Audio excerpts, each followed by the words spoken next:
Bonjour à tous, j'espère que vous allez bien. On connaît tous l'étoile de la mort, cette arme de destruction massif utilisée par l'Empire pendant la guerre civile galactique et qui est à ce jour un des éléments les plus connus de l'univers Star Wars. Cependant, il y a une chose dont on ne parle pas très souvent, c'est la version du Premier Ordre, la base Starkiller, qui a une histoire bien plus complexe que l'étoile de la mort. Car en effet, rappelons-nous que cette fois-ci, ce n'est pas une station spatiale, mais une planète. Et du coup, nous allons voir un peu les origines de cette base qui a servi d'arme de destruction massive pour le Premier Ordre. Alors, qu'est-ce que c'était la base Starkiller avant de devenir la base Starkiller ? Donc, à l'origine, la planète qui allait devenir la base Starkiller s'appelait autrefois Ilum, et c'est un monde lointain et mystérieux connu seulement d'une poignée d'individus dans la galaxie. Et parmi ceux qui étaient au courant de cette planète, il y avait l'Ordre Jedi qui se servait de cette planète pour récupérer des cristaux Kyber pour leur sabre laser. Et plus tard, à l'époque de l'Empire, Ilum était exploité pour les cristaux destinés au super laser de l'étoile de la mort.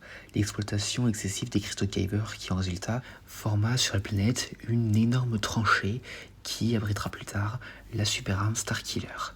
Et après la chute de l'Empire à la bataille de Jakku, les fondateurs du Premier Ordre ont obtenu dans les journaux de recherche des laboratoires impériaux secrets des détails sur la planète.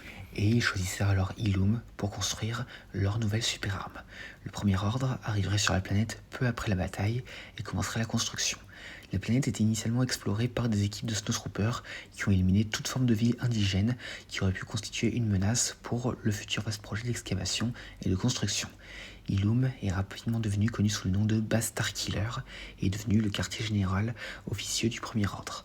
Des opérations minières ont été menées afin de récolter des gisements de cristaux Kyber de la planète pour les utiliser dans la machine de guerre du Premier Ordre, et après que des fouilles suffisantes aient été terminées, l'Ordre a converti Ilum en une plateforme mobile de super armes avec le réseau colossal de super lasers intégré dans l'énorme tranchée de la croûte de la planète. La conversion de la planète en super arme a été facilitée par l'exploitation minière impériale antérieure. Et plus tard, grâce aux recherches de l'Empire sur les transferts d'énergie et la pénétration de tunnels hyperspatiaux, ils conçoivent la super arme dans l'immense tranchée creusée par l'exploitation minière impériale, suffisamment grand pour être visible depuis l'espace. Donc, le cylindre creux colossal pénétrait le champ de confinement à une distance prédéterminée afin de diriger le tir vers sa cible et absorber son énergie qui provoquerait sinon des tremblements de terre catastrophiques.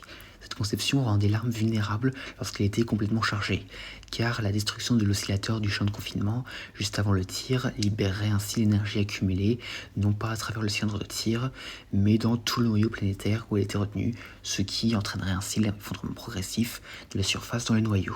Et à mesure que la base se chargeait à l'aide de l'énergie solaire, elle bloquait progressivement la lumière du soleil jusqu'à l'éteindre complètement, ce qui plongeait ainsi la surface dans l'obscurité.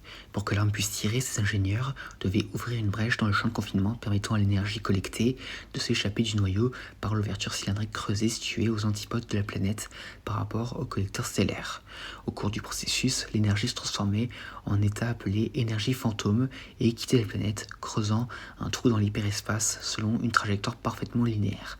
Le vaisseau d'énergie était spécifiquement conçu pour être visible à travers la galaxie afin d'inciter à la reddition au Premier Ordre.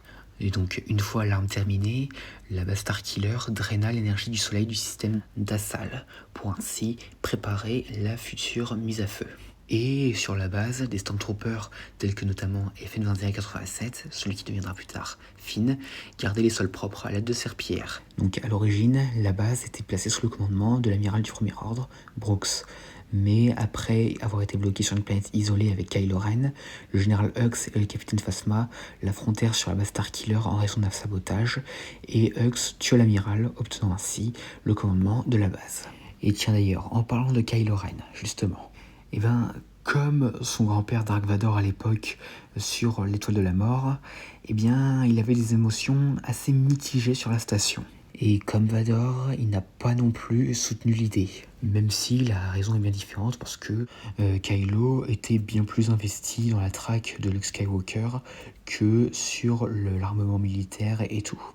Donc autrement dit, il s'en foutait un peu de la base Starkiller. Et d'ailleurs, d'autres personnes dans le premier ordre considéraient le Starkiller comme une erreur coûteuse, comme notamment Henrik Pride.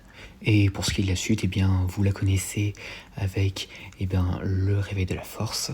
L'arme est testée sur le système Osnian, anéantissant ainsi la Nouvelle République, et plus tard détruite par la Résistance. Et d'ailleurs, les coordonnées de la base Starkiller ont été officieusement nommées le Solo, en honneur de Han Solo, mort sur la base pendant la bataille. Et à part ça, voilà, c'est à peu près tout ce que j'ai à dire concernant la base Starkiller. Alors qu'on peut le voir, passer d'une planète qui était autrefois utilisée par les Jedi en une arme qui a littéralement détruit d'autres planètes, c'est quelque chose. Hein. Surtout de savoir que de base, c'est une planète. Hein. Parce que là contrairement à l'étoile de la mort, là, voilà quoi.